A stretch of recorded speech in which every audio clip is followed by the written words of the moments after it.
Assalamu alaikum, I'm Dr. Sana from tabiracademy.com. Today we will be looking at the digestive system. It is the system that prepares food for absorption of nutrients into the blood.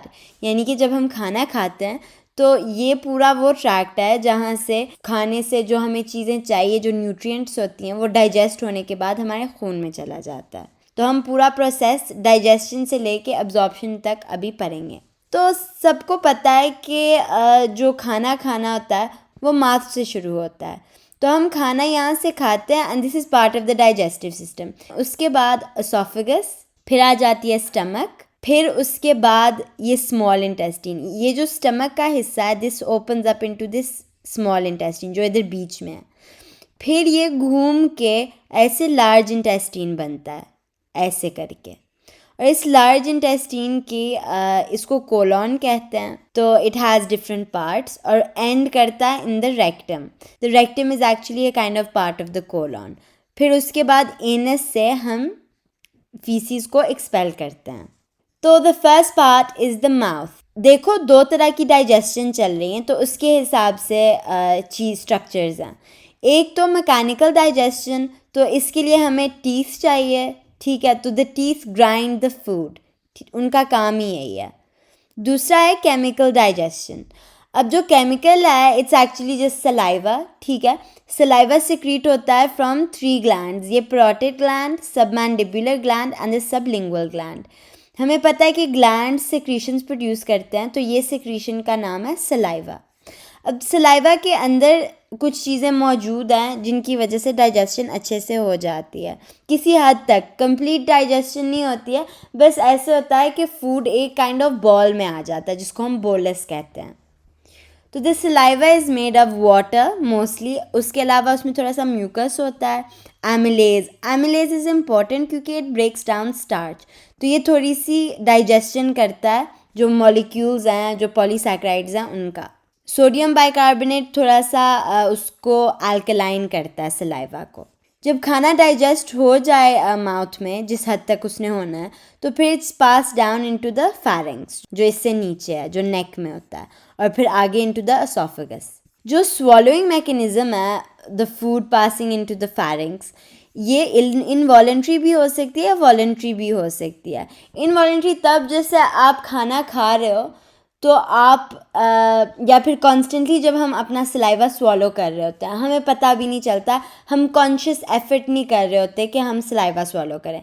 लेकिन कभी कभार हम voluntarily भी कर सकते हैं, हम सोच के भी कर सकते हैं कि ये मैंने स्वॉलो करना है, जैसे जब हम कोई गोली खाते हैं. So this chewed food is like a ball and it's called the bolus. अब the bolus travels down into the esophagus.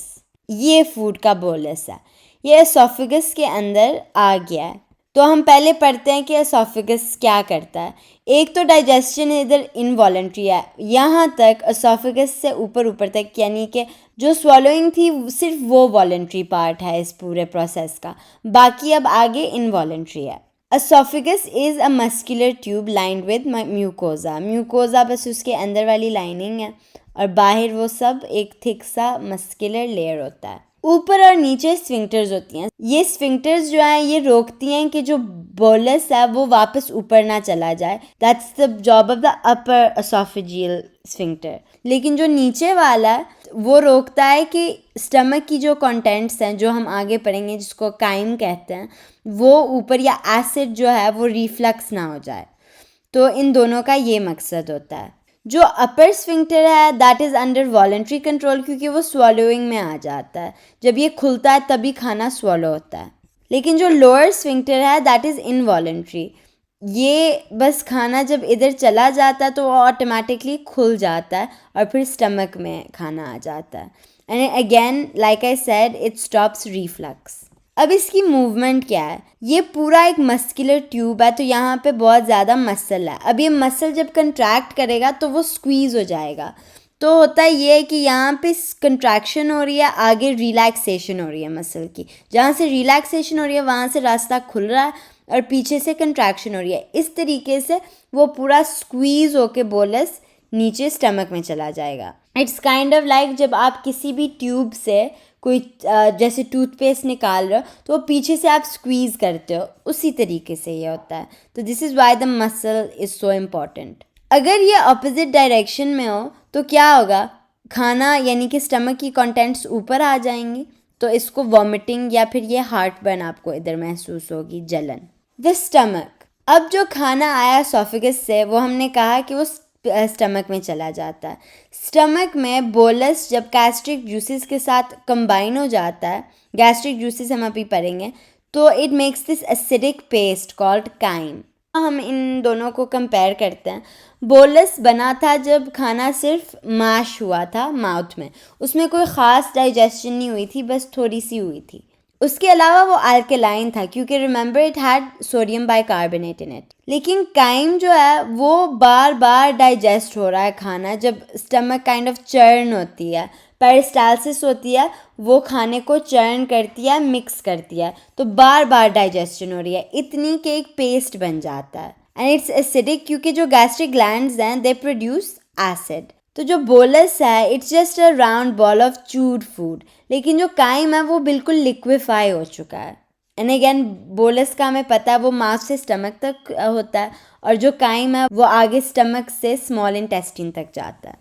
अब गैस्ट्रिक ग्लैंड्स स्टमक की लाइनिंग के अंदर होती हैं, ये देखें, तो this is basically the lining of the stomach. ये अगर हम इस म्यूकोजा को कट करके उसका एक सेक्शन इन्होंने निकाला है, तो it basically you can see कि ऐसे ये एक स्ट्रक्चर बन रहा है। अब अगर हम उसके अंदर देखें ये करके, तो हमें ये सेल्स नज़र आ रही हैं। अब ये सेल्स जो है दे प्रोड्यूस डिफरेंट थिंग्स, लेकिन ये जो पूरा स्ट्रक्चर है इट्स द गैस्ट्रिक ग्लैंड।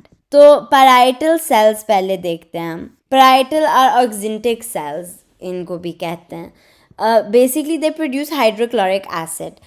अब जब एसिड प्रोड्यूस होता है तो वो पेप्सिनोजन को एक्टिवेट करता है। This is an inactive enzyme into pepsin. Pepsin is it's active form. ये फिर पेप्सिन फूड को ब्रेक डाउन करता है, और जो एसिड है वो पैथोजेंस को किल करता है। In fact the acid also causes the break down of food to some extent. उसके अलावा it maintains an acidic pH जो कि नेसेसरी है पेप्सिन की फंक्शन के लिए। Zymogenic cells, they basically secrete pepsinogen and rennin.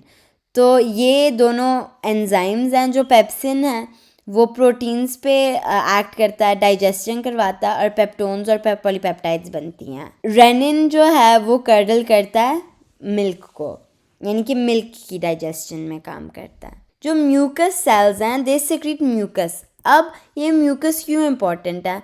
अगर इधर अंदर बहुत ज़्यादा एसिड बन रहा है, यानी कि pH 2 to 3 is very very low, तो ये जो म्यूकोजल लाइनिंग है वो तो डैमेज हो जाएगी, उसमें तो सेल्स हैं वो पूरे ख़राब हो जाएंगे।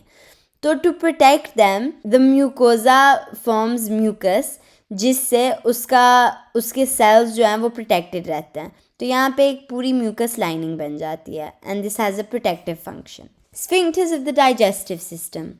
स्फिंक्टर्स 3 तरह के हैं। एक तो हमने देख लिया दैट्स अ कार्डियक स्फिंक्टर, जो हमने कहा था लोअर ऑसियोफेजियल स्फिंक्टर था वो, तो ये एसोफेगस था, और this is the cardiac sphincter. Stomach और स्मॉल इंटेस्टाइन के दरमियान एक और स्फिंक्टर आता है, एंड क्योंकि this is the pyloric part of the stomach, तो इसको हम पाइलोरिक स्फिंक्टर कहते हैं। Ileocolic sphincter is between the small intestine and the large intestine. तो असल में अगर हम देखें तो हर part of the digestive system दूसरे पार्ट से एक स्फिंक्टर से गार्डेड है। तो माउथ और ऑसियोफेगस किससे सेपरेटेड थे? अपर ऑसियोफेगस स्फिंक्टर से। फिर एसोफेगस और स्टमक वो दोनों लोअर ऑसियोफेगल या कार्डियक स्फिंक्टर से सेपरेटेड है।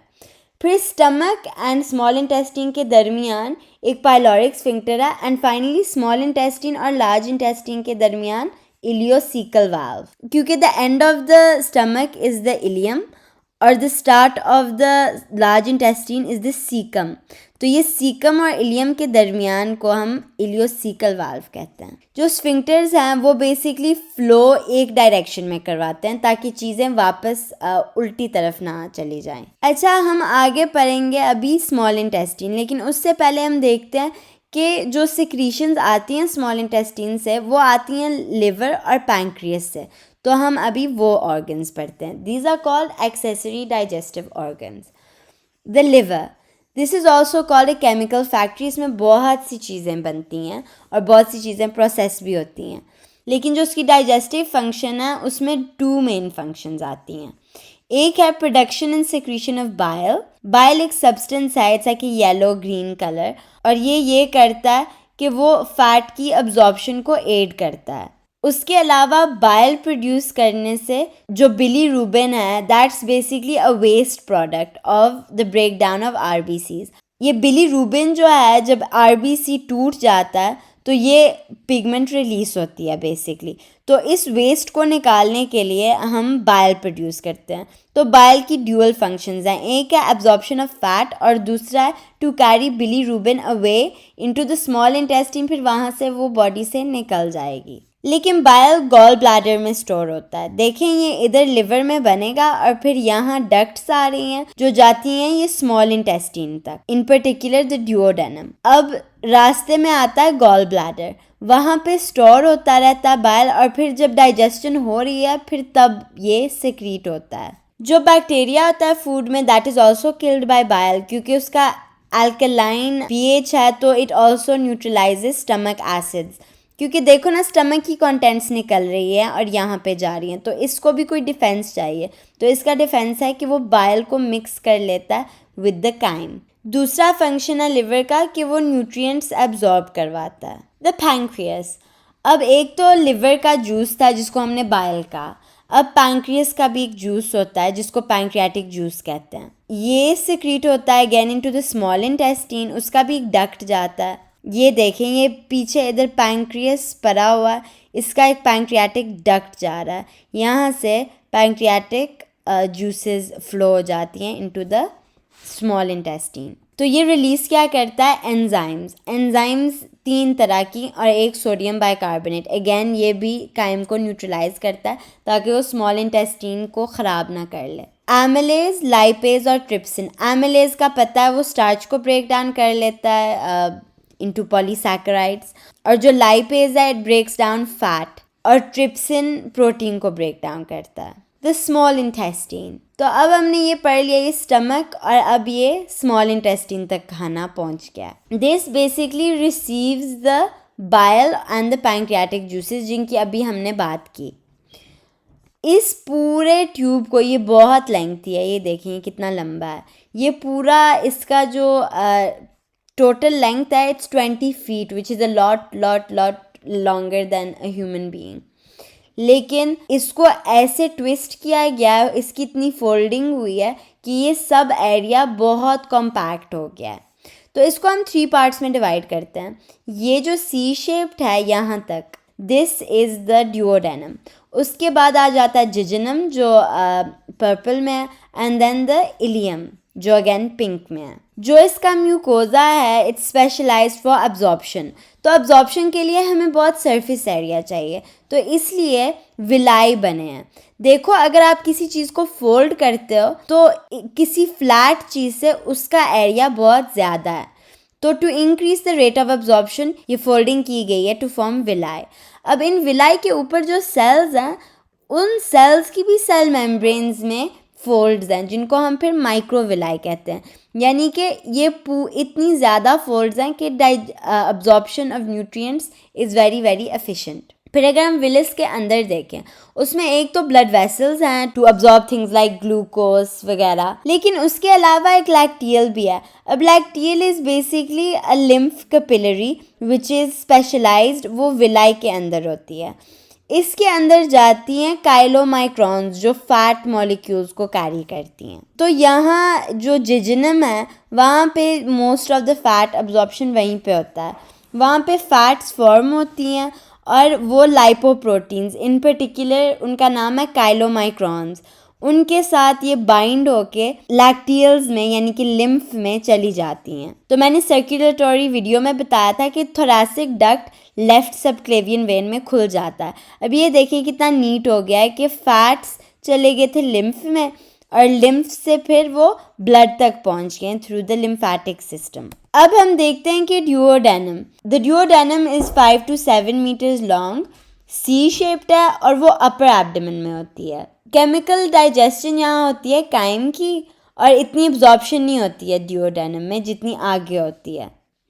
इसमें एंटेरोपेप्टाइडेज और enterokinase, these are enzymes and they basically convert trypsinogen into its active form for protein breakdown. उसके अलावा जब ड्यूओडेनम में काइम आ जाती है तो सिक्रीटिन प्रोड्यूस होती है उसके ग्लैंड से। It's a hormone which then goes into the blood and activates pancreatic and liver cells to release secretions। अब जाहिर है एक हार्मोन है तो वो लिवर और पैंक्रियास तक पहुंच सकता है।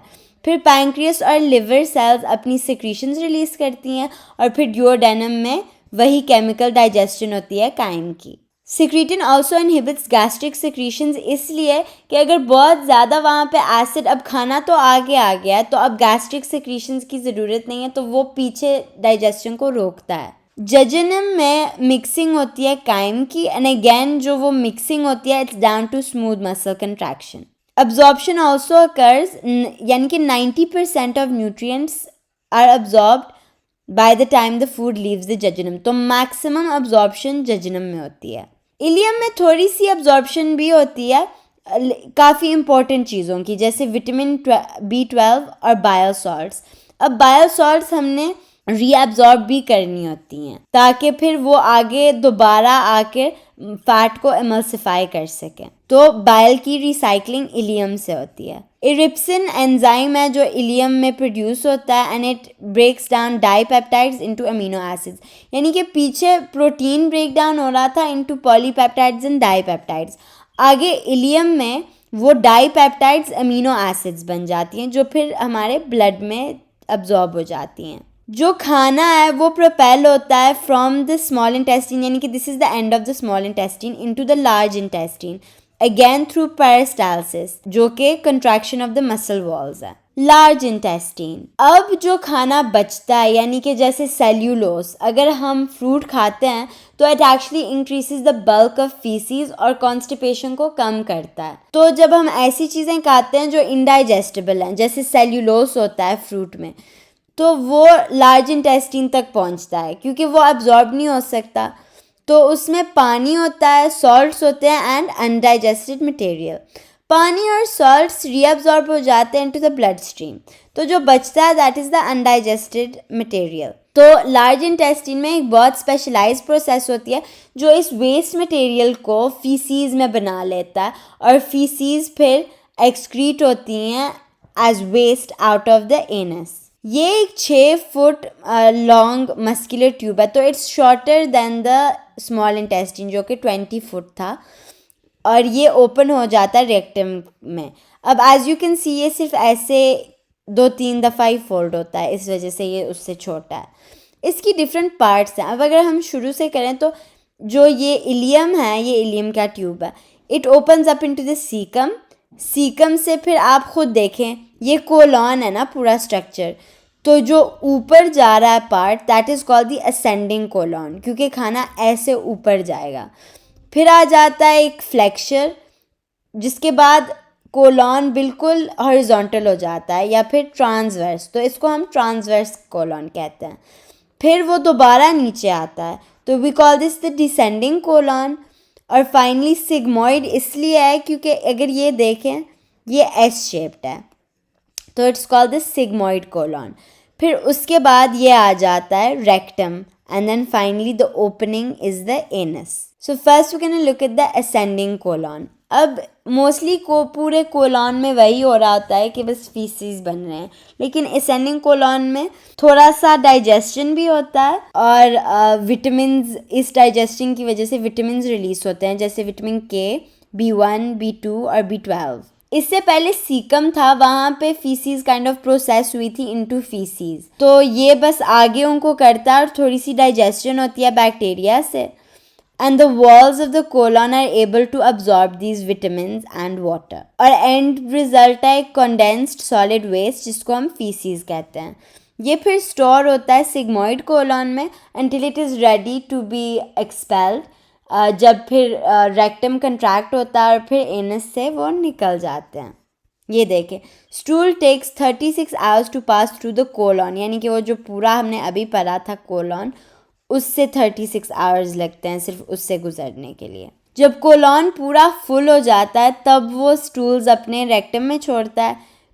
फिर रेक्टम एक बहुत मस्कुलर ट्यूब है जहाँ से फीसिस निकल जाती हैं। यहाँ पे एक आखिरी जो कुछ कतरे रह जाते हैं वाटर के, समझ लो, वो अब्जॉर्ब होते हैं। और बैक्टीरिया भी इसमें होती है, same as the rest of the colon.